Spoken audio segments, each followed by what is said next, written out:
This is proof that dance is literally everywhere. Like, this is what I mean.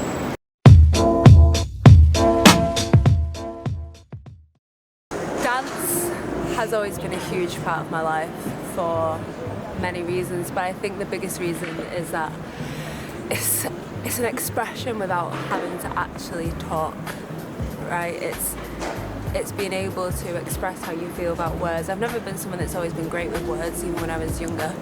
I'm a lot better at it now, but I feel like dance connects people as well. Like it goes above any language barrier or anything like that, and it just makes you feel good. A lot of the times in my life, if I've felt like stuck in a rut or I felt like really depressed, then I'll just dance, and like being able to get that out in my body and feel the movement and feel the music, it just takes me to like a new place.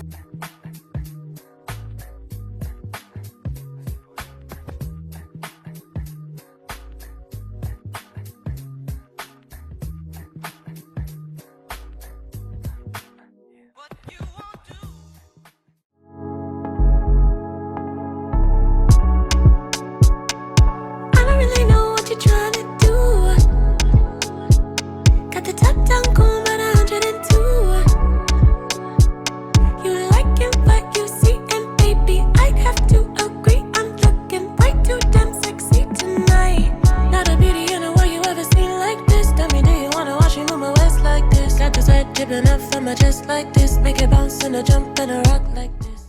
Pat it in the back. This guy knows how to dance.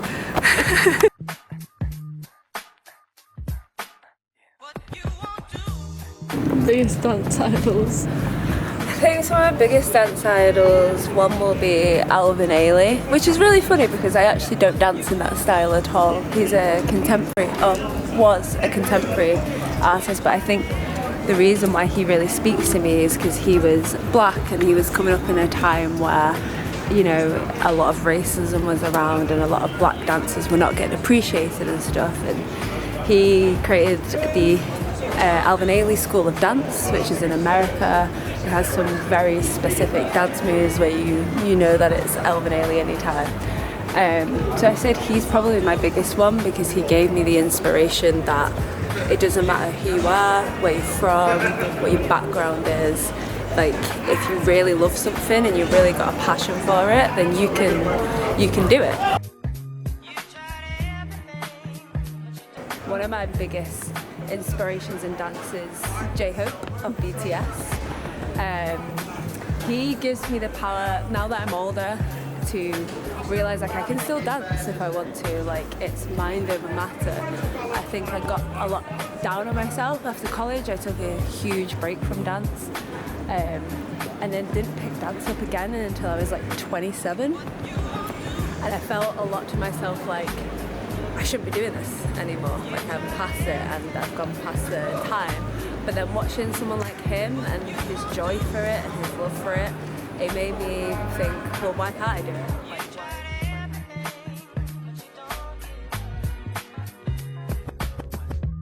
So what got you into dance? What got me into dance? So I've loved dance ever since I was a little girl, and I was a teen of the 90s, so growing up when every genre of music, dance, hip hop, rock, everything was just at its peak, so it was just really good fun.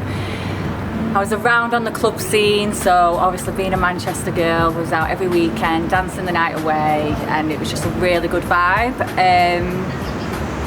And then obviously I'm turning 40 next year, my son's grown, don't go out as much as I used to, even though I go out still a lot. So so I thought I'll take up dance classes and tune into a bit of what I'm into, and yeah, that's me and dance.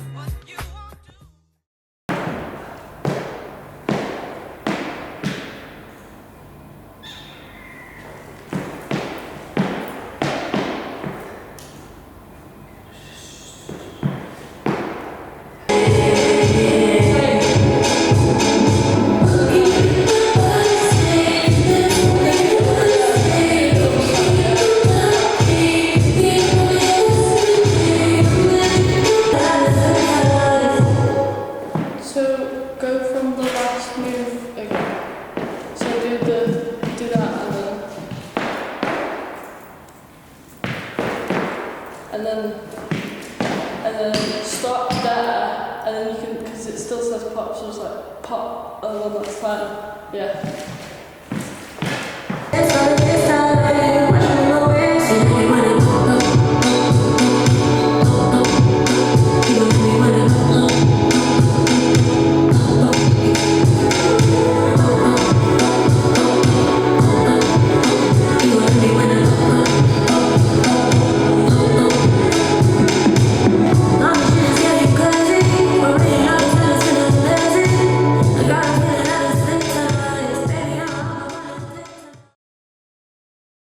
Okay, so in terms of challenges I faced in dance, I mean there's been loads in terms of like injuries, confidence, just like mental health, feeling like I'm not good enough. I feel when I studied dance in college, that's probably when I had the most injuries.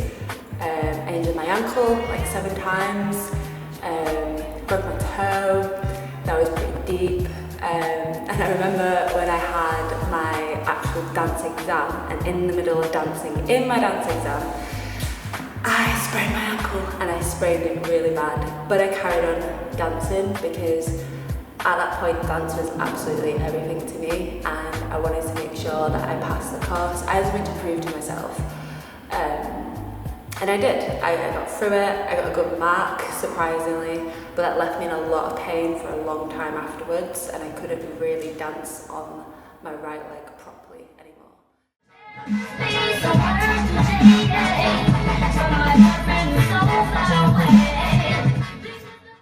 So then I got back into dance.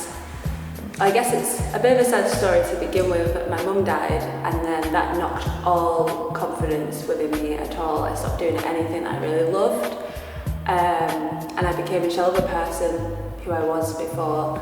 And then I just thought, enough is enough, I need to start doing stuff for me. It's a funny story, I think this is where one of my idols comes from, J-Hope. I started like listening to K-pop music, particularly BTS, watching their performances, and it really made me want to start dancing again. So I was like, well, why not? So I looked for dance classes around Manchester to see what I could get. Found the dance class that I go to now. Super nervous to start. I thought there's no way I'll be able to dance the way I used to, but came to the classes, met some really amazing people, and through time and time again, coming every single week, like my confidence has skyrocketed to the point where I'm now choreographing a dance, which I haven't done since I was 18, and that's 10 years.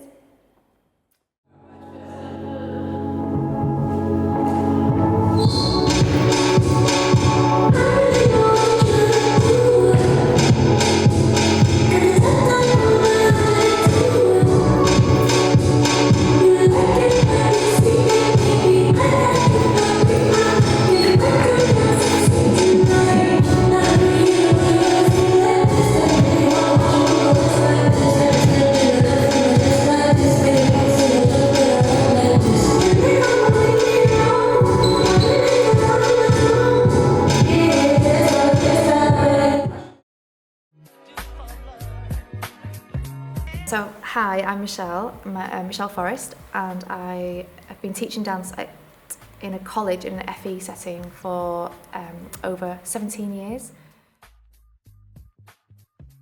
As a dance teacher in a college, there are expectations that you carry out duties as a normal teacher would, such as planning your lessons, marking, reflecting, giving feedback to learners, and all of that kind of general teaching stuff. But as a dance teacher, the special little extra things are really, really important to create. It's really important to create a safe space for dancers, because dance is such a vulnerable, personal form of self-expression that you want to create trust and a positive climate in the dance studio. The dance studio is a little bit unlike a classroom, although as a teacher we have to do all those normal classroom things, but then take it into a studio. So it's another role, another responsibility is to really encourage and inspire. A challenge that comes with that is to keep people motivated when they experience setbacks, because it feels so personal to them. It feels like a critique of them individually, because as a dancer you use your body is your tool. It feels that it can be quite critical, but it's only ever the self that's criticising. So it's hard to kind of balance that really as a teacher, to try and promote that resilience and that positive mindset whilst giving constructive feedback. So I started dancing very, very early on, when I was about 3 or 4, and then, you know, it was just a weekly kind of thing until I went to high school, and then all of a sudden something clicked, and I just knew that that's what I wanted to do, and then I was at my dancing school every single day. So the rest of my training then followed, which led into a few work opportunities.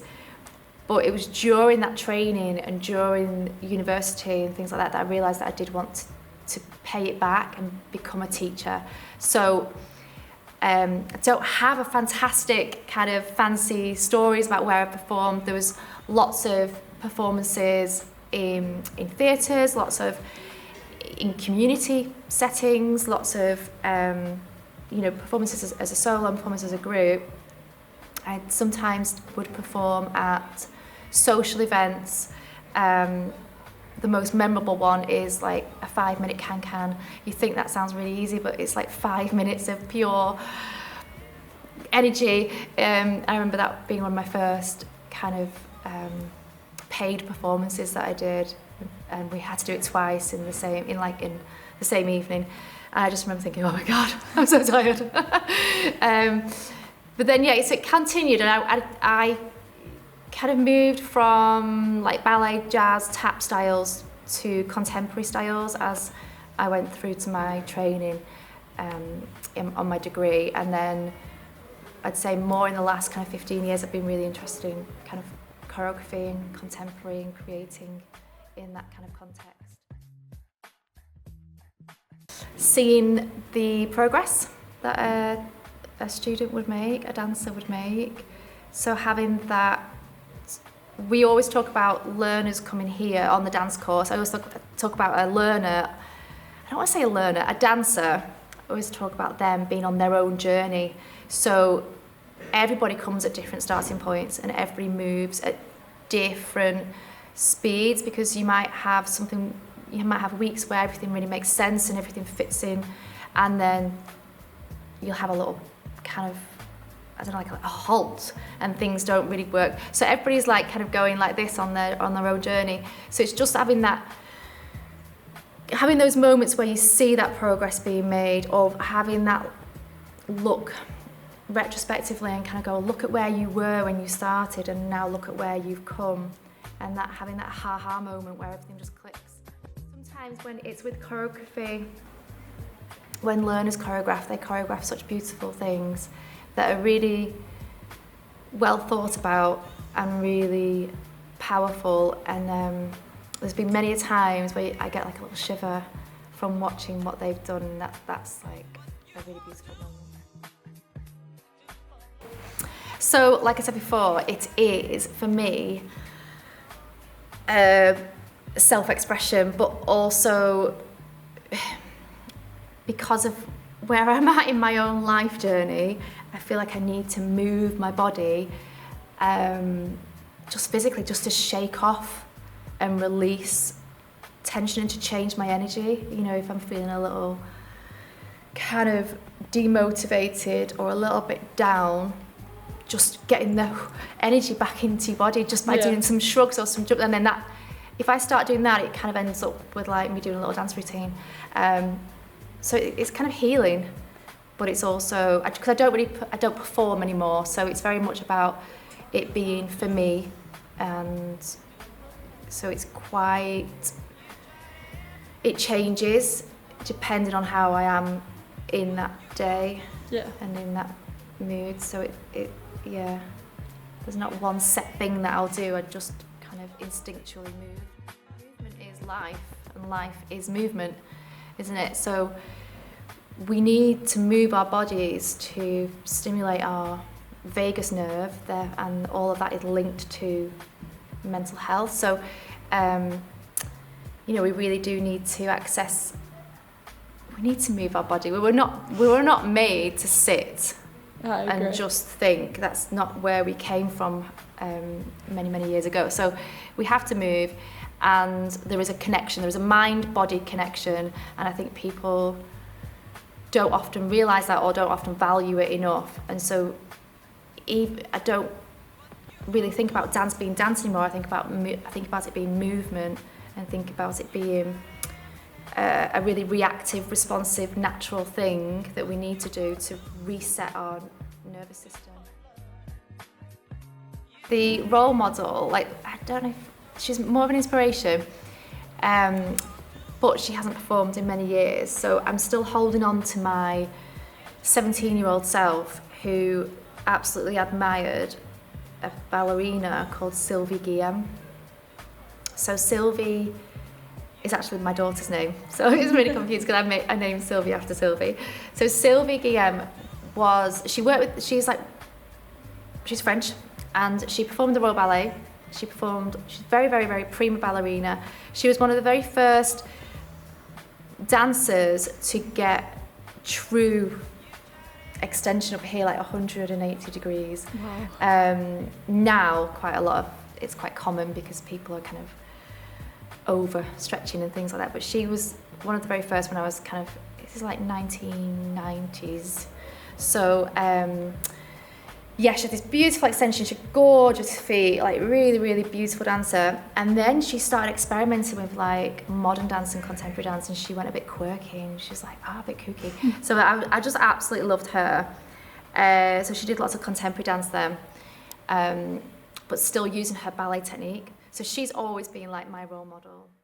Biggest motivation, I guess it's the feeling that you get from dancing, and that kind of the immediate feelings, the feelings afterwards, that like those endorphins, but then also the kind of physical strength that you develop, but also the creative opportunities that you get, and that sense of belonging. All of those things really that are like make a happy person, really. Yeah, well, thank you very much. No worries. Thank you very much.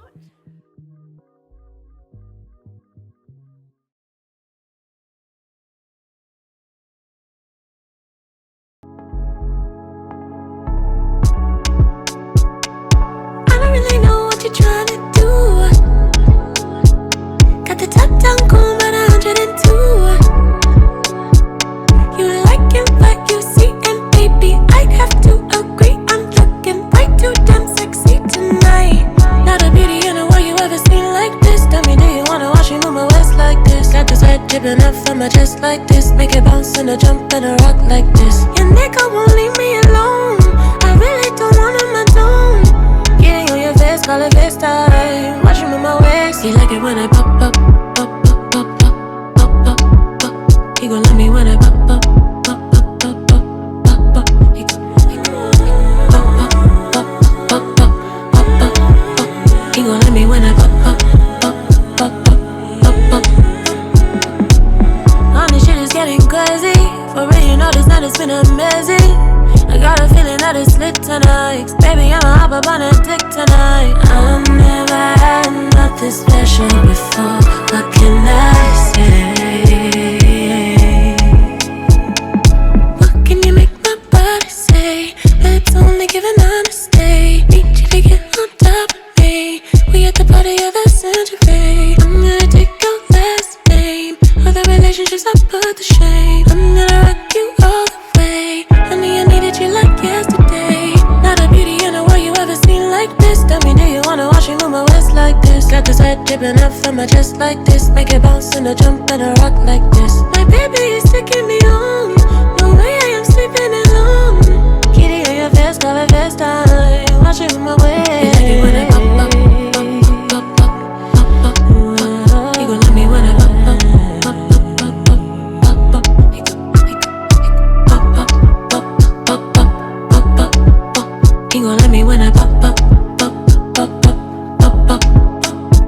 like it when I pop up.